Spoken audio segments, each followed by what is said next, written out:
Sudarlun, pemerintah Kota Lok Sumawe dalam beberapa tahun lalu membangun terminal tipe A atau terminal bus yang baru di kawasan Menasame Kandang, Kecamatan Muara II, Lok Sumawe. Pada tahun 2021, lokasi terminal bus yang belum berfungsi tersebut telah diserahkan pemerintah Kota Lok Sumawe kepada Kementerian Perhubungan. Namun hingga saat ini terminal tersebut belum juga berfungsi.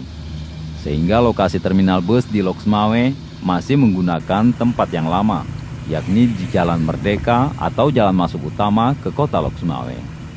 Koordinator Satuan Pelaksana Terminal A Kota Lok Sumawe, Andi SE, Minggu 27 Maret 2022 kepada Serambion TV mengatakan, sesuai arahan atasannya, jika terminal tipe A di kawasan Menasame akan mulai difungsikan pada Januari 2023. Jadi untuk saat ini terus dilakukan berbagai persiapan. Seperti saat ini sedang dilakukan persiapan pada lahan parkir.